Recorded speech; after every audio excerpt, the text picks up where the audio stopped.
Hey guys, welcome back to Aashi things YouTube channel. So अपने आलस्य को साइड में रख के वापस आ गई हूँ एक और नए वीडियो के साथ। और इस वीडियो में मैं आपको बताने वाली हूँ कुछ एक ऐसे वर्ड्स, वोकैबुलरी वर्ड्स जो कि हमारे डेली रूटीन में वाकई में बहुत ज़्यादा यूज़ आते हैं और थोड़ा हटके हैं, तो हमको ऑब्वियसली उनके मीनिंग पता ही नहीं होते हैं। तो मैं बता रही हूँ ना तुमको मीनिंग, आज के बाद इंग्लिश में ही बोलना है तुमको, बस इतना सा प्रॉमिस कर लो और याद कर लिया करो जो भी लाओ, ठीक है। तो जो वीडियो है उसको अंत तक ज़रूर देखना। अच्छा लगे तो लाइक कर देना, नहीं अच्छा लगे तो डिसलाइक कर देना। बस यूज़ करना हर चीज़ का, सारा जो चीज़ दे रखी है ना तुमको सामने, डाउनलोड करना हो गया, लाइक हो गया, डिसलाइक हो गया, कमेंट हो गया, सबका यूज़ करा करो। और सब्सक्राइब वाले बटन का तो बहुत ज़्यादा करना है। क्या करना है, सब्सक्राइब वाले बटन को देख के टिंग करके क्लिक कर देना, और जो बगल में जो बेल जैसी बनी हुई है ना उसको भी टिंग कर देना, ताकि क्या है कभी वीडियो आए, क्योंकि मेरा तो टाइम डिसाइड है नहीं। तो जब भी वीडियो आएगा कम से कम तुमको पता चल जाएगा यार, नोटिफिकेशन मिल जाएगा, तो टाइम पे देख लोगे और तो कोई बात नहीं है। बाकी तुम्हारी मर्जी हो तो देखो, नहीं तो करो जो करना है। So let's start with the first vocabulary words. First word है हमारा मुरझाना। अब इस गर्मी में हमारा चेहरा मुरझाए ना मुरझाए, बाहर फूल बहुत खतरनाक वाले मुरझा रहे हैं, तो जब भी हमको कहना हो कि भैया इतनी गर्मी हो रही है कि फूल ही मुरझा गए, मुरझाने का जो टर्म है उसको इंग्लिश में कहते हैं श्रिवल या फिर विदर। ओके, श्रिवल और विदर दोनों का हम यूज़ कर सकते हैं, सूखना, मुरझाना, इस चीज़ में, ठीक है। तो मुरझाने के लिए जो सेंटेंस है वो है, इस गर्मी में सभी फूल मुरझा गए हैं। तो इंग्लिश में क्या कहेंगे, सेंटेंस में यूज होगा, in this hot summer all the flowers have shrivelled और विदर्ड। अब नेक्स्ट जो वर्ड है वो है झाड़ू लगाना। झाड़ू लगाने को इंग्लिश में कहते हैं स्वीप। स्वीप का मतलब होता है झाड़ू लगाना। ओके, सेंटेंस में कैसे कहेंगे, कोई किसी को काम में रखना होगा तो क्या कहेंगे, भाई तुम झाड़ू लगा लोगी, तो इंग्लिश में कहेंगे will you sweep the house. काम पे नहीं भी रखना हो तो अपने छोटे मोटे भाई बहन या फिर टाबरों को अगर कहना हो तो क्या कहोगे, will you please sweep the house, क्या आप प्लीज़ घर में झाड़ू लगा लोगे। झाड़ू के नाम पे मना कर देंगे, स्वीप के नाम पे मना नहीं करेंगे, क्योंकि पता ही नहीं होगा स्वीप का मतलब क्या होता है, तो हाँ कर देंगे। और हाँ कर दी तो भैया जबान के पक्के हो रहे हैं, भारत में सब करके ही मानेंगे, अपना तो काम हो ही जाएगा। भाई झाड़ू लगाओ और पोछा ना लगाओ, ये तो भैया कोई मतलब ही नहीं। फिर झाड़ू का, झाड़ू गंदा भी लगा देते हैं ना लोग, पर पोछे में तो कम से कम सफाई हो ही जाएगी। तो पोछे लगाने को इंग्लिश में कहते हैं मॉप, MOP, मॉप। ओके, तो क्या कहेंगे, झाड़ू लगाते ही पोछा भी लगा देना। अब इसको इंग्लिश में क्या कहेंगे, इंग्लिश में कहेंगे mop should be done as soon as sweep. Okay, हमारा नेक्स्ट वर्ड है खिलना। खिलना बोले तो फूल खिलना, मुरझाएंगे थोड़ी, फूलों को खिलाना भी है ना हमको। तो खिलेंगे कब, जब हम पानी डालेंगे। तो खिलने को इंग्लिश में कहते हैं ब्लूम, BLOOM, ब्लूम। ब्लूम का मतलब होता है खिलना। अब सेंटेंस में कैसे लेंगे, पानी डालते ही सारे फूल खिल उठे। All the flowers bloomed after pouring water, पानी डालते ही सारे फूल खिल उठे। अब नेक्स्ट है डस्ट। अब डस्ट का मतलब क्या सोच रहे हो, धूल मिट्टी, लेकिन ये डस्ट धूल मिट्टी वाला नहीं, क्रिया वाला है। क्रिया बोले तो काम, बोले तो वर्ब। तो वर्ब होती है जो हम काम कर रहे हैं वो, और डस्ट का मतलब होता है घर की धूल धक्कड़ झाड़ना, ठीक है। वैसे मुझे डस्ट एलर्जी, मैं झाड़ती नहीं हूँ, लेकिन कभी आपने सुना है कि काम वाली जब भी आती है तो हम क्या कहते हैं, झाड़ू पोछे के साथ भाई थोड़ा बहुत ये इधर उधर का झाड़ दियो, और क्या है, क्या कहती है, डस्टिंग के अलग से पैसे चार्ज करूँगी, आई समझ में। हम कह सकते हैं आप धूल फाँकना जानते हो, do you know dusting. Dusting जानती है, कर दे तो फिर। अब नेक्स्ट वर्ड है हमारा पोछा या फिर पोंछना। अब ये एक पोछा होता है झाड़ू पोछे वाला, और एक पोछा होता है भाई चिन्ना सा कुछ गिर गया इसको पोंछ दो, तो उस पोछे की मैं बात कर रही हूँ। तो वो पोंछने को कहते हैं वाइप। क्या कहते हैं, WIPE, वाइप। जैसे कि बर्तनों को धोकर पोंछ दो, अगर हमको ये कहना होगा तो इंग्लिश में क्या कहेंगे, wipe the dish down quickly, जल्दी से इन बर्तनों को पोंछ दो। अब नेक्स्ट हमारा वर्ड है रिंग। अब रिंग सोच रहे होंगे RING, पर ये वो वाला रिंग नहीं है, ये है WRING, रिंग मतलब होता है निचोड़ना। कपड़े सुखाते हैं तो उससे पहले निचोड़ना पड़ता है ना, तो कपड़ों को निचोड़ के सुखा दो, वो वाला रिंग है WRING।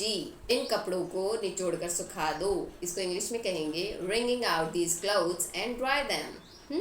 अब नेक्स्ट तो बड़ा ही आसान है, भरना। भरने को क्या कहते हैं, भरने को कहते हैं इंग्लिश में फिल। फिल का मतलब भरना, भरने का मतलब फिल। अब क्या फिल करोगे, पानी की बॉटल ही फिल करनी है इस गर्मी के अंदर, और क्या है, तो fill these bottles, या फिर fill these water bottles with water। अब नेक्स्ट हमारा वर्ड है झूलना। झूलना क्या होता है, झूला झूलने वाला। लॉकडाउन चल रहा है, बच्चों को तो झूला झूलने के अलावा कुछ काम है नहीं, मार्केट जाना है बस, लेके चलो कोई भी गार्डन और झूला लाओ, जीव सोरा हो जाता है बच्चों का। तो जब भी ये वर्ड हमारे सामने आता है झूलना, तो उसको इंग्लिश में कहेंगे स्विंग, क्या कहेंगे, स्विंग। ओके, पार्क में झूला झूलने का अपना ही एक मजा है। अपना ही एक मजा से आई होप आपको याद आ गया होगा कि लास्ट वीडियो में मैंने बताया था इस टाइप के सेंटेंस। तो अपना ही एक मजा को क्या कहेंगे, ये एक फ्रेज है जिसको क्या कहते हैं, हैज इट्स ओन फन। हम कहेंगे swinging a swing in the park has its own fun. समझ गए, पार्क में झूला झूलने का अपना ही एक मजा है। नेक्स्ट वर्ड है हमारा सिलना। कुछ भी फट जाए तो क्या करना है, सिलना ही पड़ता है ना। तो सिलने को इंग्लिश में कहते हैं स्टिच और स्टिचिंग। तो अगर हमको स्टिच के लिए सेंटेंस बनाना हो तो हम क्या कहेंगे, मेरे शर्ट्स फट गए हैं, क्या तुम इन्हें सिल दोगे? क्योंकि अकड़ से तो कोई काम करता नहीं है, तो हमको रिक्वेस्ट के साथ ही बोलना पड़ेगा। तो जब भी हम ये बोलेंगे तो इसको इंग्लिश में क्या कहेंगे, my shirts are torn. Torn का मतलब होता है फटना, ठीक है। तो my shirts are torn, will you please stitch it और will you please stitch them. ठीक है, एक होगा तो इट और बहुत होंगे तो दैम। नेक्स्ट हमारा वर्ड है एम्प्टी। एम्प्टी का मतलब होता है खाली करना, ठीक है। तो कोई भी चीज़ को खाली करेंगे तो क्या कहेंगे, अरे इसको खाली कर दो, मतलब प्लीज़ एम्प्टी दिस, हाँ प्लीज़ एम्प्टी दिस, ये कहना है। Okay, empty these water bottles, in water bottles को खाली कर दो। नेक्स्ट हमारा वर्ड है नेट, KNIT, नेट। NIT मत कर देना, के साइलेंट है इसलिए नेट बोल रहे हैं, ठीक है। तो नेट का मतलब होता है बुनना। क्या बुनोगे, स्वेटर। तो सेंटेंस कैसा बनाओगे, मेरी दादी बहुत ही सुंदर स्वेटर बुनती है। My grand mother nets a beautiful sweater. मेरी दादी बहुत सुंदर स्वेटर बुनती है। नेक्स्ट हमारा वर्ड है झुककर या फिर टिककर। दीवार पे झुक के खड़े मत हो, दीवार पे टिक के खड़े मत हो, सुना है कभी? तो उसको कहते हैं लीन। ओके, अब एग्जाम्पल देख लेते हैं। दीवार पर झुककर मत खड़े रहो, don't lean on the wall. दीवार पर टिक कर और झुककर मत खड़े रहो। नेक्स्ट हमारा वर्ड है लिक्ट। लिक्ट का मतलब होता है चाटना। और चाटने के लिए क्या है, खुद की उंगलियां चाटते हैं जब ढंग का सा बढ़िया सा कुछ खाना मिल जाए, नहीं तो प्लेट चाट लेते हैं छोटे छोटे बच्चे। तो जब भी ये सेंटेंस हमको बोलना हो या फिर ये वर्ड हमको बोलना हो चाटना, तो हम कहेंगे लिक्ट। ओके, अब इसका सेंटेंस में कैसे यूज़ करेंगे, सेंटेंस में ऐसे कहेंगे कि खाना इतना बढ़िया बना कि बच्चे तो प्लेट ही चाट गए, कहते हैं ना। तो जब ये बना होगा तो क्या कहेंगे, the food was so good that the childrens licked the whole plate. खाना इतना बढ़िया बना कि बच्चे प्लेट ही चाट गए पूरी। अब हमारा नेक्स्ट वर्ड है चुपड़ना। चुपड़ना काफ़ी सुनने में अजीब नहीं लग रहा, वैसे चुपड़ना से बेटर है फैलाना, बट ठीक है, अपन चुपड़ना चुपड़ना ही कहते हैं ना। कि भाई रोटी के घी लगा दो या फिर ब्रेड पे बटर लगा दो। तो लगाना नहीं होता, वो चौपड़ना होता है कि ब्रेड के बटर चौपड़ दे, थोड़ी खा लूँ मैं भी। तो जब भी हमको चौपड़ना बोलना हो तो हम क्या कहेंगे, स्प्रेड। अंग्रेजी में बोल रहे हैं, कुछ डिसेंट नहीं लग रहा है, तो इंग्लिश में ही बोलना है हमको, ठीक है। तो क्या बोलेंगे कि ब्रेड के ऊपर मक्खन लगा दो, spread the butter on the bread. Okay, तो आज के बाद चुपड़ना पुपड़ना मत कहियो, ठीक है। ज़्यादा से ज़्यादा हो तो बटर ऑन द ब्रेड और बटर ऑन चपाती भी बोल दियो तुम्हारे मन में हो तो, लेकिन spread the butter on the bread or on chapati as you wish, but no more चुपड़नी। नेक्स्ट हमारा वर्ड है ढीला कर दो। लॉकडाउन में पड़े पड़े खा खा के सारे मोटे हो रहे हैं, तो कपड़े क्या हो रहे हैं, टाइट हो रहे हैं। अब टाइट कपड़ों को क्या करें, फेंकने में तो धूल आता है, तो हम क्या करेंगे, सारे कपड़ों को ढीला करेंगे बैठे बैठे। और किसी कोई मिल गया तो मदद के लिए क्या कहेंगे, ये कुर्ता बहुत टाइट है, इसको ढीला कर दो, कहते हैं ना। तो जब ऐसा कुछ कहना हो तो इंग्लिश में क्या कहेंगे, this kurta is too tight, या फिर this kurta is so tight, loosen it. Okay, तो ढीला करने को इंग्लिश में कहेंगे लूजन। तो बच्चे जो हमारे आजकल बहुत ही उद्यमी हो रहे हैं, उन बच्चों को थोड़े थोड़े काम देते रहना चाहिए, नहीं तो हम अक्सर क्या कह देते हैं, ज़्यादातर जो पेरेंट्स होते हैं, बोले तो फादर, वो तो अपने बच्चों को एक ही काम देते हैं, भाई मेरे जूते चमका दे थोड़े जाके। तो चमकाना होता तो ब्राइटन है, लेकिन जूतों में अगर चमकाने की बात करेंगे तो क्या होगा, पॉलिश, पॉलिश माई शूज़। तो क्या कहेंगे, मेरे बेटे ने कल ही मेरे जूते पॉलिश किए थे। बढ़िया काम कर राजी हो गए। Yesterday my son had polished my shoes. Next हमारा वर्ड है बांधना। रस्सी टूट जाती है, क्या करते हैं, बांधने का ही काम करते हैं। अक्सर चीज़ें टूट जाएं तो हमें उन्हें बांधना होता है, और बांधने को कहते हैं टाई। ये रस्सी टूट गई है, इसे बांधो। तो क्या कहेंगे इंग्लिश में, this rope is broken, tie it, इसे बांधो। तो बांधने को इंग्लिश में कहेंगे टाई इट।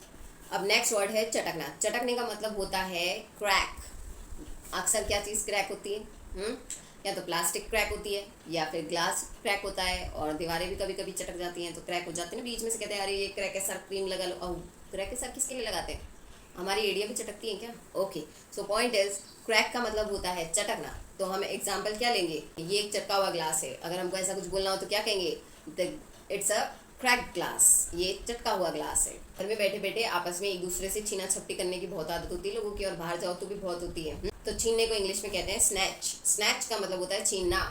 चेन स्नैचिंग सुनिए, बहुत ही हॉरिबल नाम है भैया, किसी के साथ हो ना जाए, चेन पहन के बाहर निकलाई मत करो, सबसे समाधान यही है इसका बढ़िया वाला। तो स्नैचिंग का मतलब होता है छीनना झपटना टाइप्स। ओके, तो जब भी हमको छीनने की बात करनी है तो क्या कहेंगे? ही स्नैच माई फोन, उसने मेरा फ़ोन छीन लिया। ही स्नैच माई टॉय, उसने मेरा टॉय छीन लिया। नेक्स्ट हमारा वर्ड है सिकुड़ना। सिकुड़ने को इंग्लिश में कहेंगे श्रिंक। श्रिंक का मतलब होता है सिकुड़ना। कपड़े धोते हैं नए नए और सिकुड़ जाते हैं बाद में, या फिर अक्सर हम हो जाते हैं मोटे और बाद में ब्लेम डाल देते हैं कपड़ों के ऊपर कि भैया कपड़े ही सिकुड़ गए, हम तो सही हैं, हम तो पतले के पतले ही हैं, हमारे कपड़ों में ही दोष है, यही सिकुड़ गए, कपड़ा ही गंदा था। तो जब एक श्रिंक बोलना हो या फिर सिकुड़ने का बहाना टेकना हो ना अपने मोटापे को ढकने के लिए, तो क्या कहना है? मेरे कपड़े सिकुड़ गए हैं। इंग्लिश में क्या कहेंगे? My clothes have shrunk. अब तुम सोच रहे होंगे सिखाया श्रिंक है और बोल रही श्रंक है मैडम, तो वो इसलिए बोल रही हैं क्योंकि श्रिंक की थर्ड फॉर्म श्रंक होती है। ओके, अब गए हैं मतलब जो काम हो चुका है उसके लिए तो भैया थर्ड फॉर्म ही लगेगी ना। तो थर्ड फॉर्म क्या है श्रिंक की? Shrunk. So my clothes have shrunk. Okay, next word है तह करना। तह करना मतलब कुछ काम तय करना नहीं, कपड़े तह करना मतलब कपड़ों को समेटना। तो जब भी हमको कपड़ों के लिए किसी को कहना हो कि भाई मेरे कपड़े समेट दे थोड़े, तो इंग्लिश में क्या कहेंगे? अब तो हमको हमारा ऑर्डर, हमारी रिक्वेस्ट सब कुछ इंग्लिश में ही बोलनी है, सब कुछ जितने भी जो दिखेंगे ना उसको इंग्लिश में ही काम उड़ाने हैं सारे, ठीक है? तो क्या कहेंगे? प्लीज़ फोल्ड माई क्लोथ्स, मेरे कपड़ों को तह कर दो या फिर फोल्ड कर दो। ओके, सो आई थिंक आज के लिए बहुत सारे काम हो गए। अब तो लोग कतई डर ही जाएंगे तुम्हारे पास आने से अगर इतने काम उड़ाने लगे इंग्लिश में तो। इन कामों को इंग्लिश मीनिंग हमको लर्न करना है, फिर हमको डेली वही चीज़ बोलनी है इंग्लिश में। कतई आज के बाद तो काम भी अंग्रेजी में बोल बोल के करना है, समझ गए? तो लर्न करो फ्रॉम टुडे, रट लो, याद कर लो, दिमाग में फिट कर लो, और फिर इन्हीं शब्दों को बोले जाओ बोले जाओ बोले जाओ, समझ गए? क्योंकि मेरी मेहनत का थोड़ा फल दे दिया करो। सब्सक्राइब, लाइक, डिसलाइक, कमेंट जो करना है करो, लेकिन इनको याद कर लिया करो, ठीक है? So I hope you like this video, then please do subscribe Ashvi Things YouTube channel. तो आज से किसी को काम उड़ाना होगा तो क्या अंग्रेजी में उड़ाएंगे, हिंदी में बोलने में कोई मज़ा नहीं है आजकल। तो काम उड़ाते रहो, इंग्लिश बोलते रहो, याद करते चलो, काम करते चलो, ठीक है? तो आज के लिए जो तुम्हारा क्वेश्चन है वो ये है कि प्लीज़ मुझे कमेंट बॉक्स में जाकर जल्दी से बताना कि टिकना और बुनना इन दोनों को इंग्लिश में क्या कहते हैं। Let me see how many of you are watching this video very carefully and with their whole focus. Okay, तो I will wait for your answers. Till then stay tuned with Ashvi Things. नमस्कार।